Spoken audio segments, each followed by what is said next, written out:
I would like to invite Mr. Mohammed Asaria, Managing Director and Founder at Range Developers.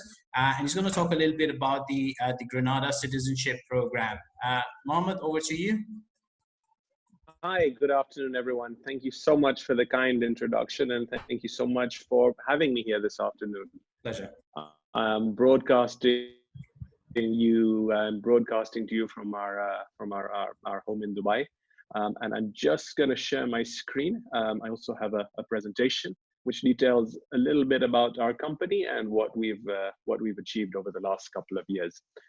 I founded Range Developments in 2012, and our aim is to develop luxury resorts in countries which benefit from second citizenship programs in the Caribbean. We're the only company which has a track record of delivery. We're the only company which has actually delivered hotels in the Caribbean under the Citizenship by Investment program. We've been blessed to have over 1,600 individuals trust us and invest in our projects to date, and 4,000 individuals have obtained second citizenship of the Caribbean through our projects. And those individuals have generated significant economic impact in the Caribbean and created over 2,300 jobs. So you can really see citizenship by investment working there and providing benefit to all industry participants. What have we delivered in the last couple of years in the Caribbean? Our first project was the Park Hyatt Hotel in St. Kitts and Nevis. As you can see in the screen in front of you on the left-hand side, it was named as Caribbean Hotel of the Year. Our second project was the Cabritz Resort Kempinski in the island of Dominica, which was also awarded Caribbean Resort of the Year. Here are a couple of more images for you to feast your eyes on. And we really look forward to welcoming you to one of our hotels once the COVID lockdown finishes. Condé Nast placed the Park Hyatt St. Kitts as one of the top 100 hotels in the world. And CNN named Park Hyatt as well as the #1 new hotel in the Caribbean. Now, a little bit about Caribbean citizenship historically and currently. Ultimately, it requires an investment of approximately $220,000 plus some government fees based on how many people in your family, and you and your family can all obtain second citizenship in the island of your choice within a 3 to 4 month period. The islands of St. Kitts and Dominica have historically been the most popular ones, but that is all changing.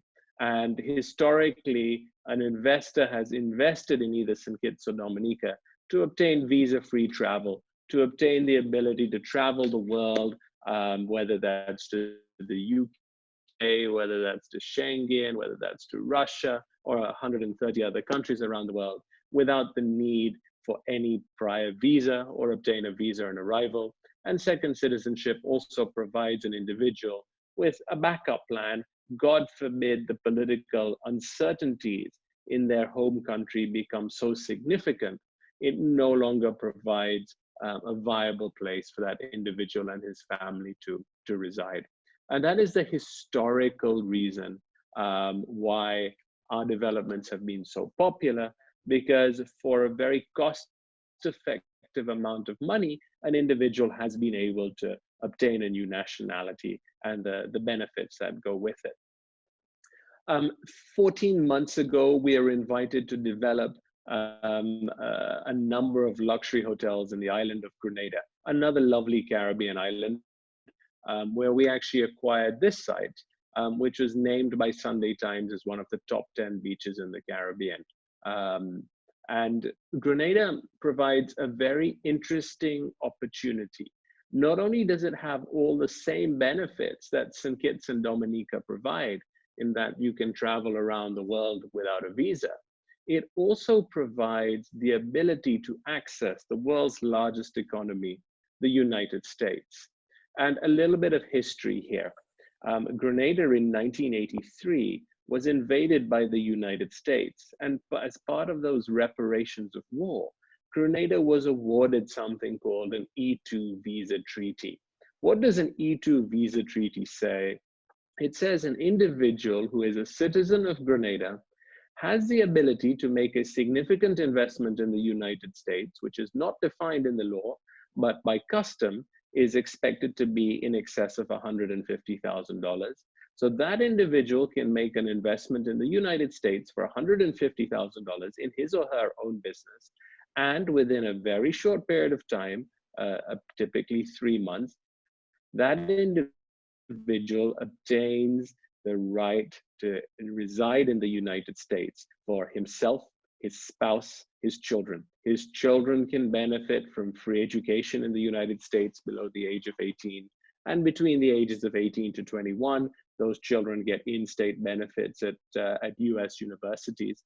That individual suddenly has gone from living in, let's say, Mumbai, has become Grenadian within a 3 to 4 month period, makes an application at the nearest consulate, whether that is the consulate in Mumbai or Barbados, which is the nearest island to Grenada, which has a US embassy, submits a business plan, and 3 months thereafter has the ability to live in the United States. It provides a 5-year multiple visa to be in the United States, and that E2 visa can be renewed indefinitely, subject to the business still being viable at 5-year multiple options.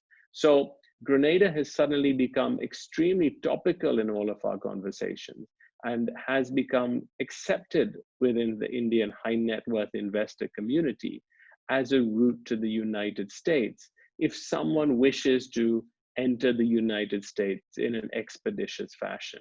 I will stress it's not permanent residency and it doesn't lead to US citizenship. It is similar in that it provides you the ability to live in the United States, but please don't mistake it for the green card or an EB-5. However, I think that is one of its advantages.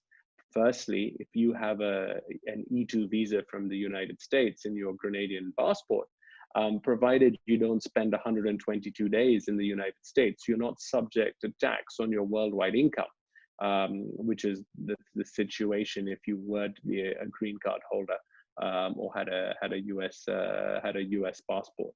So only if you are in excess of 122 days are you liable to be taxed in your worldwide income.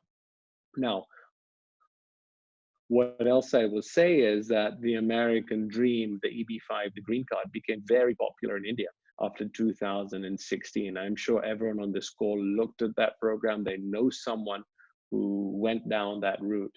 And yes, in those days, it was a fantastic program. However, unfortunately, the EB-5 became a victim of its own success. It became so popular that today there's 70,000 people worldwide waiting for an EB-5, for their EB-5 green card to be awarded.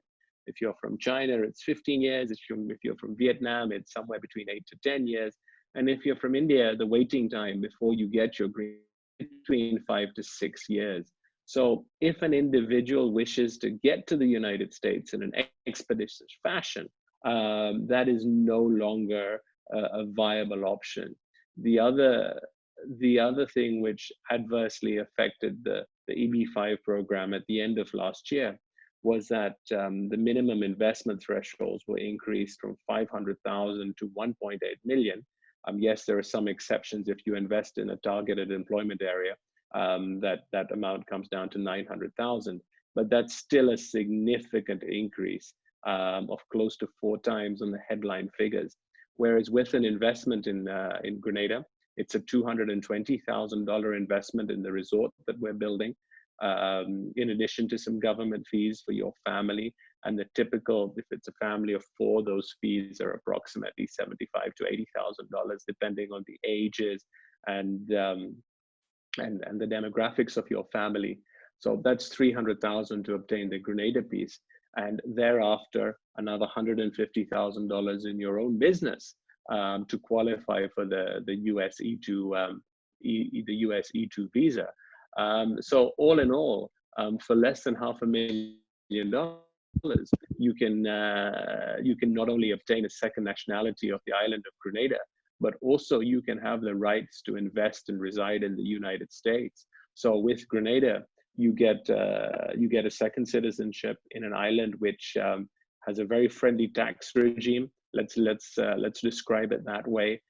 There's been a lot of talk since February of this year that India was progressing with a citizenship-based taxation system, and a number of NRIs have proceeded with a second citizenship to allay those concerns, and then they obtain their overseas citizenship of India card, their OCI card, which really provides them with almost all the same benefits of Indian citizenship, except you can't stand for political office.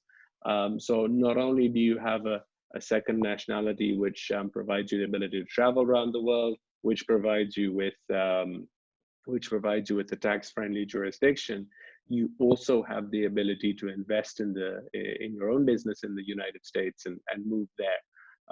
So, you know, as you can see, it has a number of benefits. And on the investment side, you're required to hold your investment in Grenada, the $220,000 investment in our hotel, for 5 years, after which you can sell your share to another individual who also wishes to obtain second citizenship of Grenada, and you maintain your second citizenship in perpetuity. So, you know, there's a viable exit, and along the way, once a hotel is open, you're entitled to the yield on that investment, which we expect between 2 to 5% once the asset matures. And in the pre-construction period, you're entitled to spend 2 weeks a year in one of our other Caribbean hotels. And once the Six Senses opens, you're entitled to spend 2 weeks at the asset in which you've invested. A little bit about the Six Senses Hotel, which we're currently promoting in the island of Grenada. Six Senses, as some of you may know, was recently voted as the best hotel brand by Travel and Leisure for the last 3 years. It's regarded as an industry leader in developing sustainable resorts, and was recently acquired by the Intercontinental Hotel brands in a mammoth transaction. These are some of the renderings of the hotel we're building in Grenada. It will be to a higher standard than the Park Kempinski hotels, and we look forward to having a hat trick in terms of the Caribbean Hotel of the Year when this hotel opens in November 2022. Grenada has fared very well in terms of COVID. The number of cases have been limited. And what I think is quite interesting, especially for Indian investors, is Grenada has a dual-pronged economy. It is based on tourism, and it's also based on education. So 50% of GDP comes from the tourism sector, 25% from the education, and that is concentrated on the medical side. The world's largest offshore medical university is in Grenada.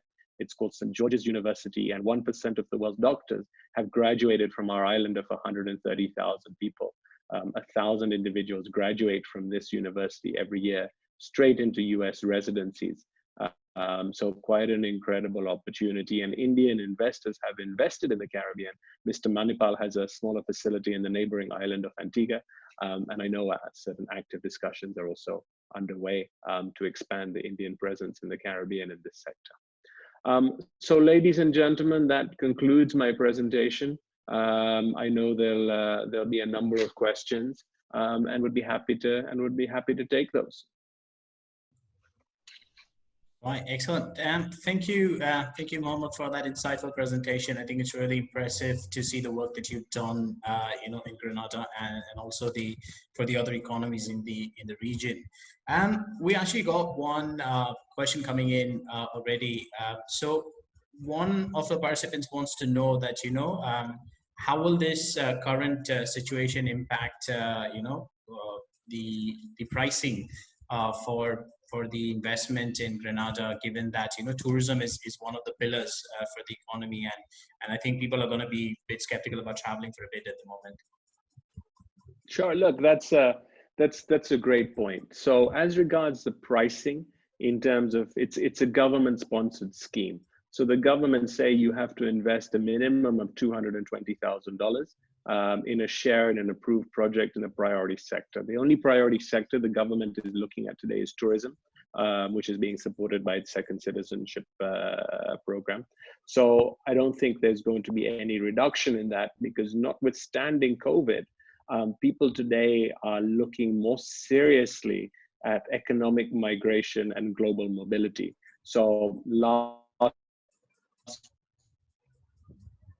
we were on our target this month. We hope to finish the month higher than target, because it's not just mobility. People in certain emerging markets are very nervous of the potential civil unrest, social unrest, which COVID may result in, and they're looking to find a way into the world's largest economies, whether those are Europe or the United States. And as far as the United States are concerned, the only option presented today is through the Grenada route, if you wish to be there in an expeditious manner. So the government is seeing demand for its citizenship program still remain high. So I don't foresee any price drops dictated by legislation.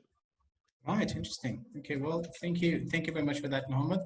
We've got a few more questions in terms of the economy and the industries and such, but we'll come back to that for the Q&A on there. There's a quick one from Ninad, wants to know what's a typical return on investment for about $220,000.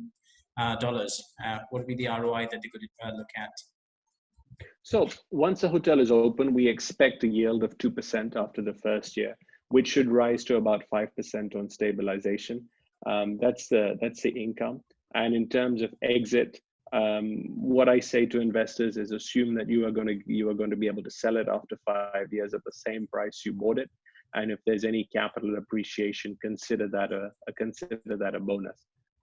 This is a capital preservation strategy. It's a hedge against some of the more macro challenges that the world is currently going through, whilst providing you with a decent income along the way. Brilliant. Well, thank you very much. Thanks, Mohammed, for that. So capital preservation is the name of the game.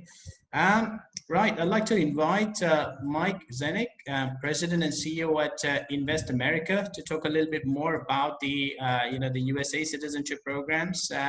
Mike, over to you. Great. Thank you, Human. Can everybody see my screen? Yes, we can. Yes. Okay, great.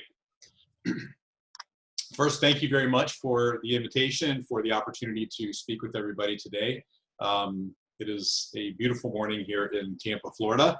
Hope it is a good day where you are, and hope everybody is safe and healthy. Today, we're going to talk a bit about a few things related to the living and working in the United States. We're going to talk a little bit about our company, what makes us a little different than some of the maybe EB-5 and E2 companies that you've heard of or spoken with. We're going to talk a little bit about the EB-5 program, the E2 treaty visa that Mohammed touched on as well, and then some next steps of how we can connect with you if you're interested to speak with us about any of our things. This is a very the thing that we want to make sure we tell everybody when we first meet them. We are a securities firm. We're going to talk a little bit about that in a few minutes. And that means that our goal and our mission and our really our livelihood is protecting investors under U.S. securities laws. I'm a registered securities professional. I have been so since 1994. And we have a duty to protect the interests of investors. And this basically leads to our mission, which is existing to guide, protect, and support families as they immigrate to a better life in the United States. So this is a quick view of our crew. We have a very experienced crew, lots of investment banking experience, operational experience, compliance experience, and that's important when it comes to protecting investors and making sure you have the highest likelihood of achieving your goals. So what does make us different? Well, we do, as I mentioned, we're FINRA here, the Financial Industry Regulatory Authority. We are regulated by that organization, which is the regulatory arm of the Securities and Exchange Commission. We have our licenses and our broker-dealer license with them. We get audited just about every year. And what they do is they look at all the investors that we have dealt with over the past year, and they look at and make sure that we've treated them properly, that they got the information they were required to have. And if we don't do those things, then there are not so good ramifications for us and our firm. So we pride ourselves on being able to do that. On the EB-5 side, we've helped over 350 families over the last 10 years from 20 different countries. And that has resulted in a 100% approval rate for both the conditional green card, which is the I-526, and the permanent green card, which is I-829.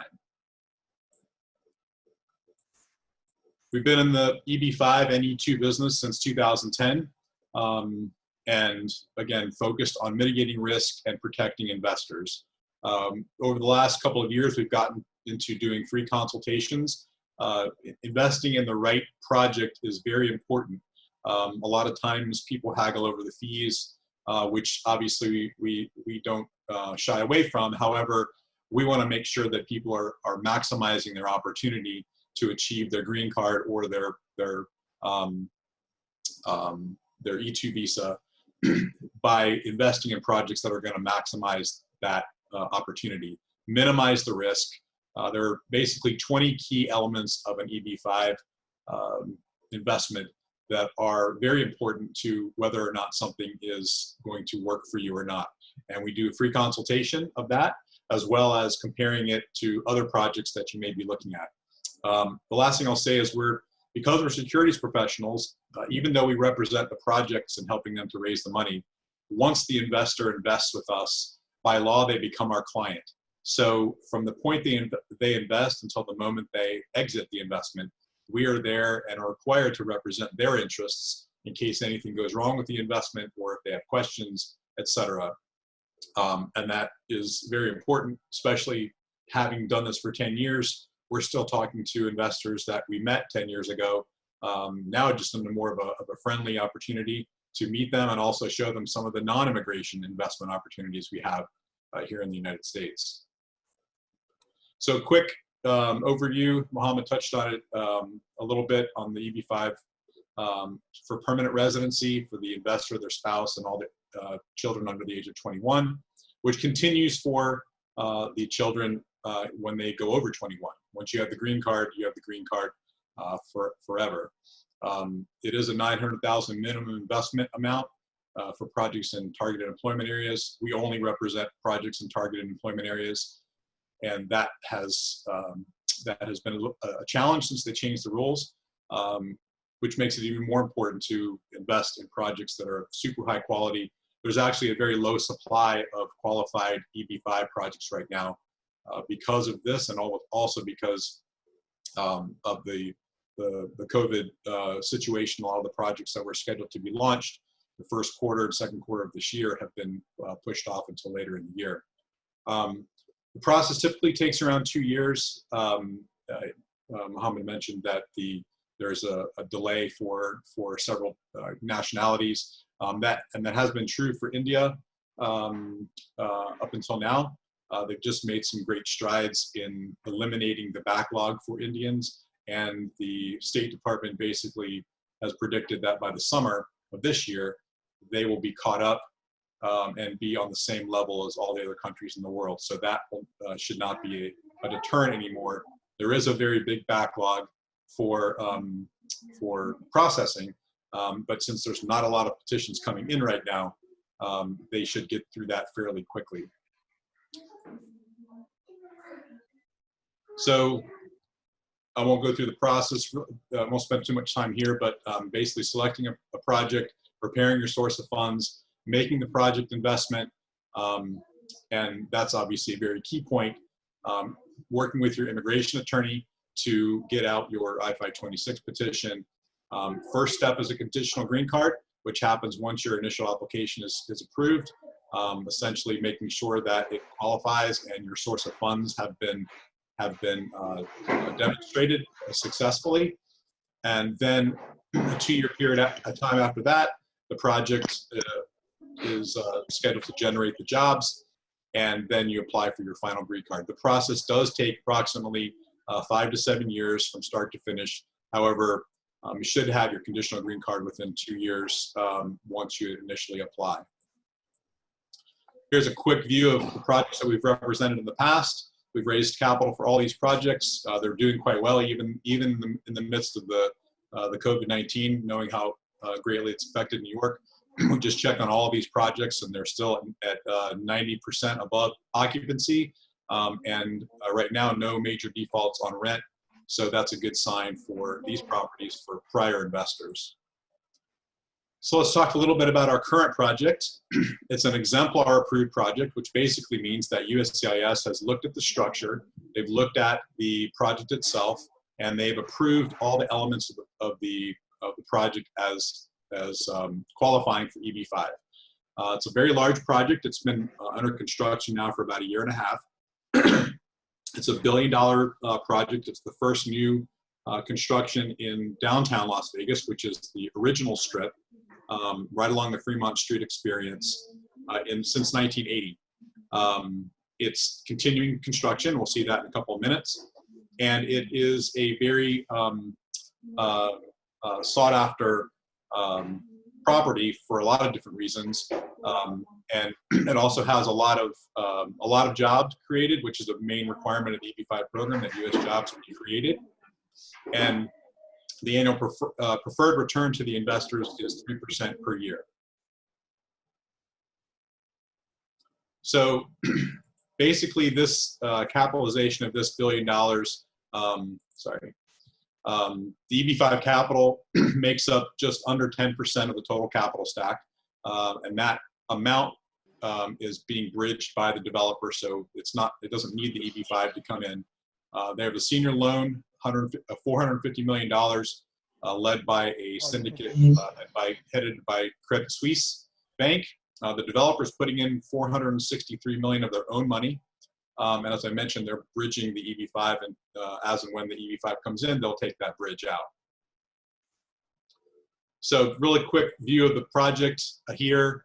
It is going to be a very large project, as I mentioned, 35 floors, 569 rooms, a 2-level casino, a 3-level sports book. They claim the biggest pool in the world, and health club and fitness center, and lots of other amenities. These are 2 of the hotels that the developers currently own very successfully. Casino and hotels also in downtown Las Vegas, extremely profitable, debt-free. We reviewed their audited financial statements before we launched the project, and very, very successful developers. So I'm going to skip this for now, but basically this is a time lapse of the construction. It is available for live webcam use. I'm going to switch now to the E2 visa and kind of go back through some of these things very quickly because Mohammed touched on them earlier. It is definitely a visa that gets families here quicker. It is a relatively easy visa to get, especially for people from E2 treaty countries. And again, if you're not from an E2 treaty country, you can go through Grenada and Turkey and some other places that will allow you to access that citizenship for E2 entry. The requirement is a substantial investment, which typically means about $150,000 or more. Our experience has seen those investments typically range between $300,000 to $500,000. Foreign national must own 50% or more equity of the company and control. The actual USCIS is becoming a little more stringent on control feature versus the ownership feature. So we have to make sure that control is exhibited and apparent. The other thing that they're really starting to crack down on is source of funds. It's typically been easier through source of funds in E2, but that's starting to change now as USCIS looks at applications more closely. Business can be a franchise, an existing business, or you can create your own business. And it's also important to have an English-speaking proficiency. The timeline, it can take 6 weeks, but it typically takes 6 to 9 months based on all the different things that need to happen to get everything done properly. Again, you can bring your spouse, unmarried children under the age of 21. And the visa is approved for 2 to 5 years, mainly for some countries in Europe and some other countries in Africa. The renewal period is shorter than 5 years. Everywhere else, including India, it is 5 years. Unlimited amount of renewals, and spouse may seek employment in the United States, and the children may go to school as well. It's a dual intent visa, which basically means that you can have the E2 or even simultaneously apply for green card status while you have the E2. But as Mohammed expressed, it is not permanent residency, and that has its advantages and disadvantages. So we basically provide, for E2, we provide a one-stop shop.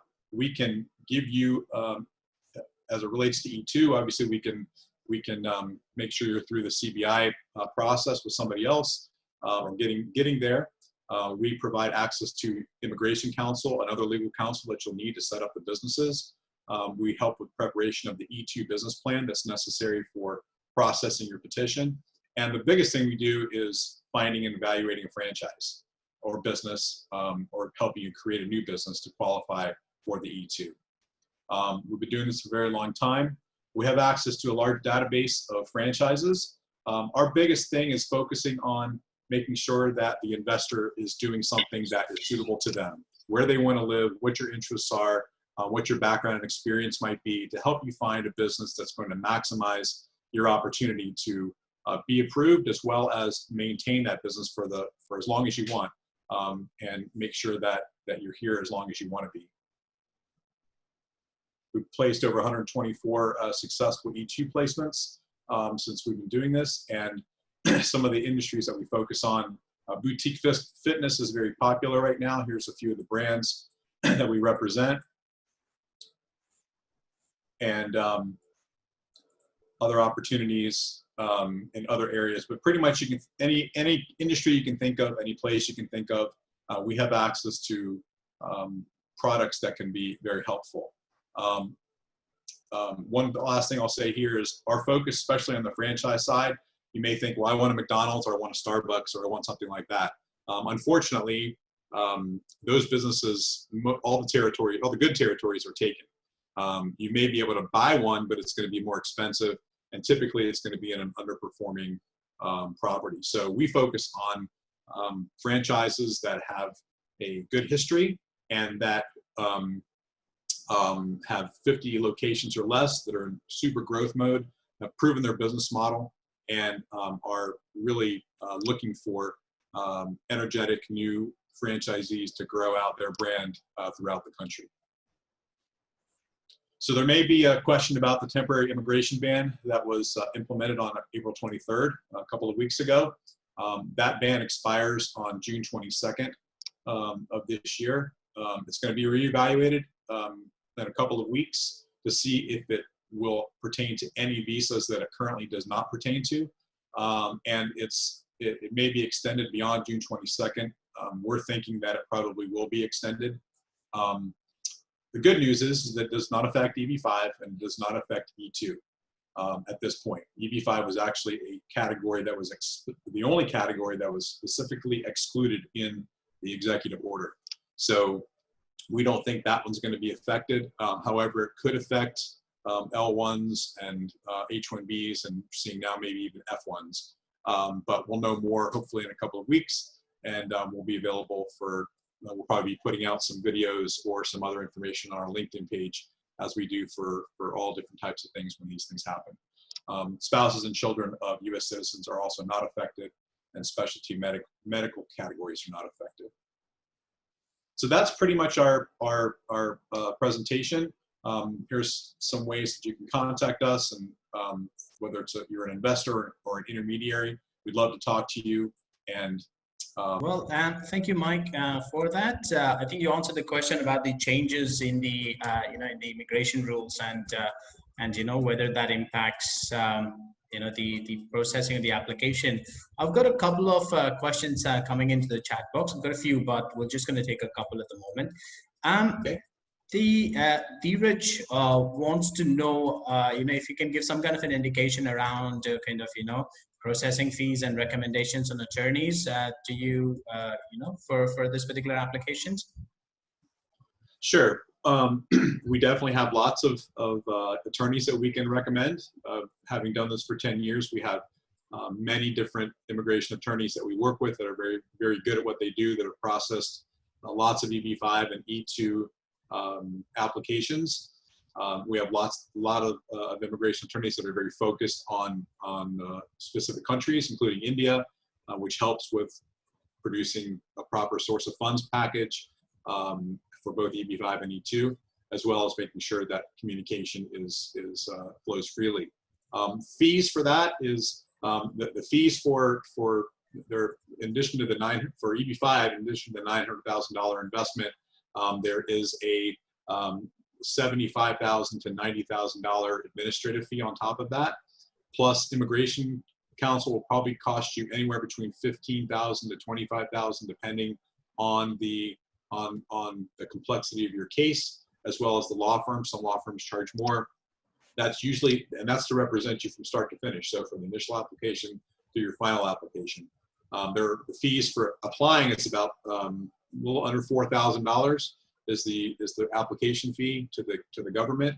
And then besides that, you know, there may be some costs for some hiring somebody to get some international tax advice, which we highly recommend. On the E2 side, the E2, the immigration legal fees there are going to probably run you about $10,000 to $15,000, so a little less than EB5. Probably need to pay some fees to set up your company, legal fees, some corporate legal fees that are typically fairly small, especially if you work with the same immigration law firm or same law firm that the immigration is. The fees there are a consulting fee for us, which we represent you again from the very beginning to the very end. That ranges from $15,000 to $25,000 depending on your path and the complexity of the case. And then the application fees there are also fairly small, a little under $2,000 for filing your E2. So that's a very quick view of the fees and immigration. Brilliant. Well, thank you very much for that, Mike.